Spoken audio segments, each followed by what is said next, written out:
see you again. Nice to meet you again. Well, nice to see you. Nice to see you in the first place. Yeah, as opposed to hearing you. Yeah. Yes. For our listeners, viewers this time, we've already been talking to Mr. David Icke for 2 hours on our radio show, Healing Sound Movement Radio. You can check that at healingsoundmovement.com, and of course the website of Mr. David Icke is davidicke.com, which you probably know. I still have a few questions left, David, so I'm wondering. A few?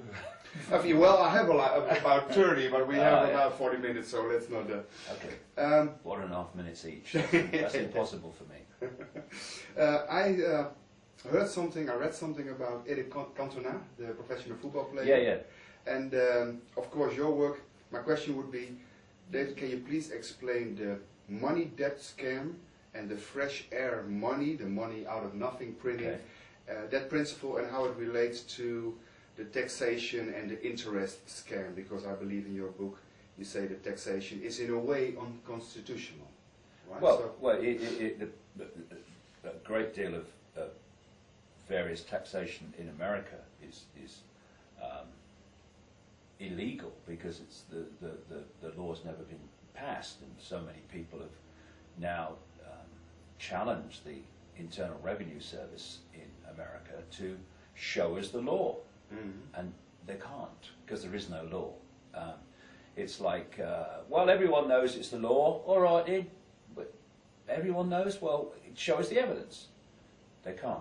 So that's one level of it. But the prime structure that in our everyday lives constricts us and suppresses our potential and choice and controls us is control of the money system. Mm-hmm. And the money system has been not hijacked, it's been specifically created to be structured in a certain way. Engineered completely. And it goes back to the ancient world, and it's based on interest on money, and it's also based on allowing the banks to, in effect, create what we call money. Private banks overwhelmingly create money, and if you have the power to create money, you have the power to control the global financial system at will. Let me go through a few things about how it works. First of all, because the same people that have controlled the banks have controlled the politicians over the centuries, laws have been passed that allow banks to lend at least 10 times what they have on deposit. It works out as far more than that, mind, but at least 10 times. So when you put a euro or a dollar into a bank, you're giving it the right to lend 9/10 it doesn't have. It's called credit. Mm-hmm. Just numbers. Yeah, they call it fractional reserve lending. So when you look at the enormous debt in the world, it's actually debt on money that has never, does not, and will never exist. It's a theoretical, figures on a screen form of unit of exchange, which only exists because someone's created it out of fresh air. So when you go into a bank and you borrow, say, 100,000 euros, the bank does not create that money from resources that exist. It doesn't move precious metal anywhere. It doesn't overwhelmingly even print any money. What it does is type into your account 100,000 euros. Mm-hmm. Now, from that moment, you have to pay back 100,000 euros plus interest over the period of the loan. And yet what you've been given is credit. It doesn't exist. It's a theory. It's a thought form. It's an illusion. But if you don't pay back that non-existent credit, then the bank gets your wealth that does exist. It gets your home, your car, your business, whatever. And because of this process of lending people credit, money that doesn't exist, and then when they can't pay it back, taking the resources as a result, and this happens on an individual, business and national country level, this way, these few families that control this banking system have hoarded and hijacked overwhelmingly the resources of the world, the real wealth of the world. And there's another aspect to this, because when you go into a bank and you borrow 100,000 euros, it has created that out of nothing through this system I'm talking about. But then you take, say, 20,000 euros and you'll buy a car, and you'll give that to the person who owned the car, and he'll put it in his bank. Now this bank, number two, has the right, because he's put 20,000 euros in there, to lend 10 times and more that 20,000 euros, which at the start was already created out of nothing. And when you follow one single loan of credit around the different banks that it goes through different hands, the amount of money that banks can create from one initial loan in one bank to one person is absolutely shocking, outrageous, beyond belief.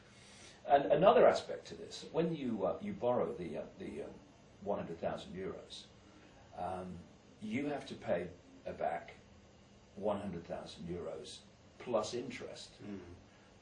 The interest that you have to pay back has never been created. They only create the principal, 100,000 euros. Now you apply that across every single loan And every sale. and what it means is that at any point there is always vastly, vastly, vastly more debt in the world than there are units of exchange, theoretical or otherwise, money to pay it back. And this is not by accident but by design. There is always vastly, vastly, vastly more debt in the world than there are units of exchange, theoretical or otherwise, money to pay it back. And this is not by accident but by design. What it means is that the whole process of people losing their homes, losing their businesses, losing their land, whatever, is built in to the system. Because for one person to pay back their loan plus interest, someone else must not be able to, because there's not the units of exchange in circulation.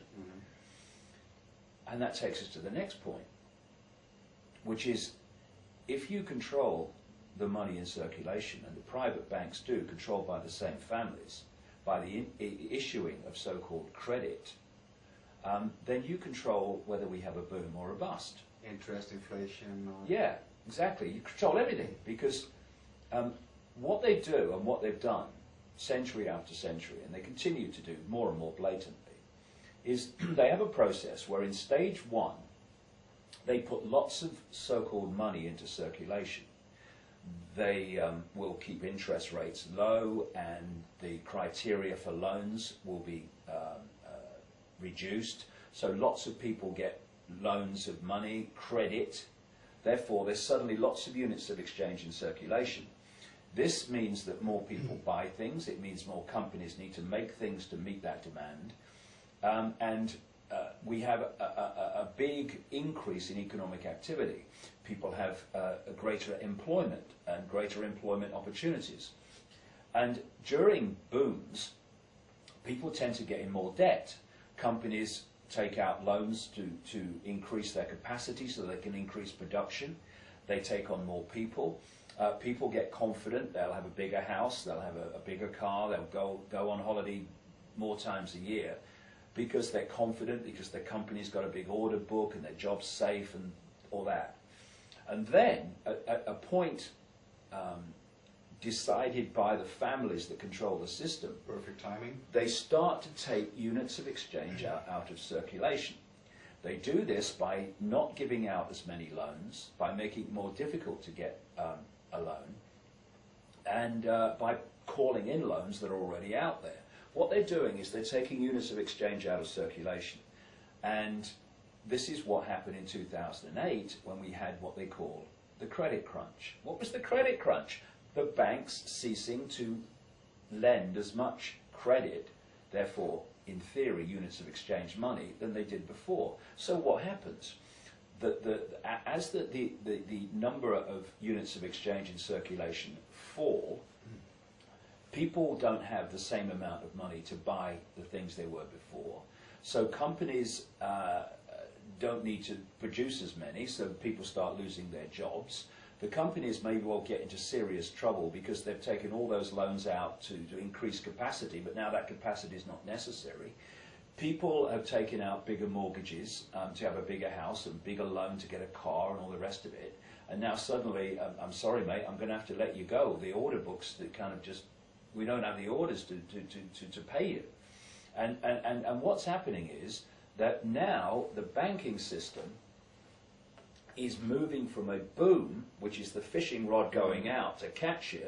They're now moving to a recession or a depression, which is the fishing rod to pull you in. Mm-hmm. And that's when, because you cannot pay back your mortgage, because you've lost your job, because of this manipulation by the banking system, suddenly you lose your home.